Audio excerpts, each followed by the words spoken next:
সামান্য একটু মুরগির মাংস আর আটা ময়দা ঘরে থাকলেই বানিয়ে নেওয়া যাবে ভীষণ মজার এই চিকেন ব্রেড। বানানো যেমন সহজ আর খেতেও মজাদার হয়। একটা বানিয়ে নিলে পুরো ফ্যামিলির হয়ে যাবে। অল্প সময়ে বানিয়ে নেওয়া যায় আর সেই তুলনায় খেতেও মজার হয়। আর এই নাস্তাটি বানাতে কোনো রকমের ওভেনের প্রয়োজন হবে না, চুলাতেই খুব সহজে বানানো যাবে। চিকেন ব্রেড বানানোর জন্য এখানে নিচ্ছি 2 কাপ ময়দা। আটা দিয়েও বানানো যাবে, তবে ময়দা দিয়ে বেশি ভালো হবে। দিয়ে দিচ্ছি পরিমাণ মতো লবণ, 3 টেবিল চামচ চিনি, 1 টেবিল চামচ ইস্ট।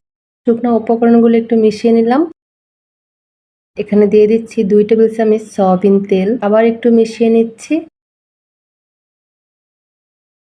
এখন অল্প অল্প পানি দিয়ে মেখে নিব আর নরম সফট একটা ডো বানিয়ে নিব।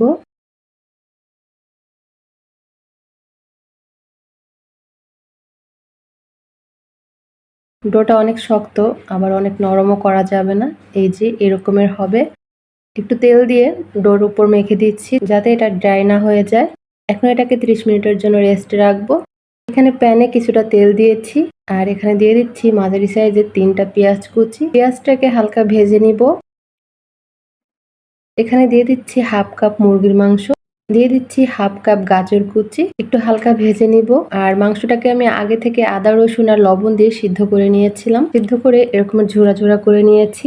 এখানে দিয়ে দিচ্ছি পরিমাণ মতো লবণ, হাফ চা চামচ শুকনা মরিচের গুঁড়া, হাফ চা চামচ গরম মশলা, 1/4 টিস্পুন ধনিয়ার গুঁড়া, 1/4 টিস্পুন গোলমরিচের গুঁড়া, 1/4 টিস্পুন ভাজা জিরার গুঁড়া। সবকিছু একসঙ্গে ভালো করে নেড়ে চেড়ে একটুখানি ভেজে নিব।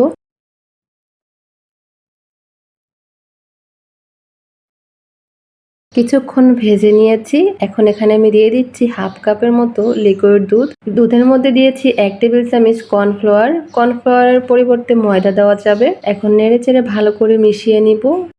এখানে দিয়ে দিচ্ছি 1 টেবিল চামচ চিনি। যারা মিষ্টি খেতে পছন্দ করেন না তারা চিনিটা এখানে স্কিপ করতে পারেন। আরো 1-2 মিনিট সময় নিয়ে এটাকে রান্না করে নিব।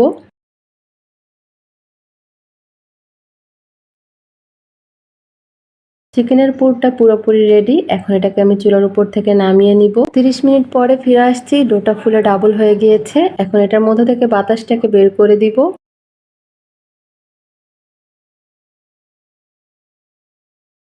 তারপর মাঝখানে এভাবে 2 ভাগে ভাগ করে নিব। একটা প্লেটের উপর একটা কাগজ বিছিয়ে দিয়েছি আর তার উপরে হালকা তেল ব্রাশ করে দিচ্ছি।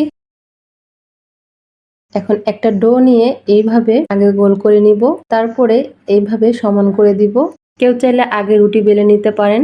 এই তো পুরো প্লেটের উপর ছড়িয়ে দিয়েছি। এখন চিকেনের পুরটা দিয়ে দিব। চিকেনের পুরটা পুরো রুটির উপর সমান করে দিব।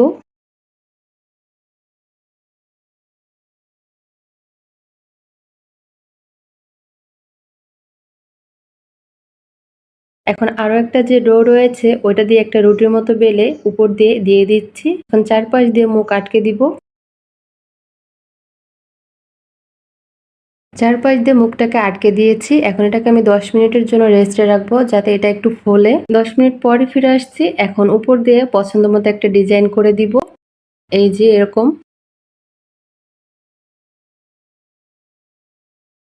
এখানে নিয়েছি একটা ডিমের কুসুম। উপরে ডিমের কুসুমটাকে ব্রাশ করে দিব, তাহলে নাস্তাটার উপর সুন্দর একটা কালার আসবে। এখানে নিয়েছি বড় সাইজের একটা হাঁড়ি। হাঁড়ির মধ্যে লেখালেখির কাগজ দিয়েছি। এই কাগজগুলো দিলে নাস্তার কালারটা বেশি সুন্দর আসবে। এখন চুলার আঁচ মিডিয়ামে রেখে ঢেকে রাখবো 30 মিনিটের জন্য। 30 মিনিট পরে ফিরে আসছি। নাস্তাটার কালারটা অনেক সুন্দর আসছে ডিমের কুসুমটা দেওয়ার জন্য। এখন এটাকে চুলার উপর থেকে নামিয়ে ঠান্ডা করে নিব। নাস্তাটা প্লেট থেকে নামিয়ে নিয়েছি। একদম পারফেক্ট হয়েছে। একটু কেটে শেয়ার করছি যে এটা ঠিক কেমন হয়েছে। এই যে চিকেনের পুর দিয়ে ভরপুর, খেতে অসম্ভব মজার হয়েছে। খুবই সহজে অল্প কয়টা উপকরণ দিয়ে মজাদার চিকেন ব্রেড তৈরি করে দেখালাম। রেসিপিটি ভালো লাগলে অবশ্যই একবার তৈরি করবেন। আশা করি সবার কাছে খেতে ভালো লাগবে।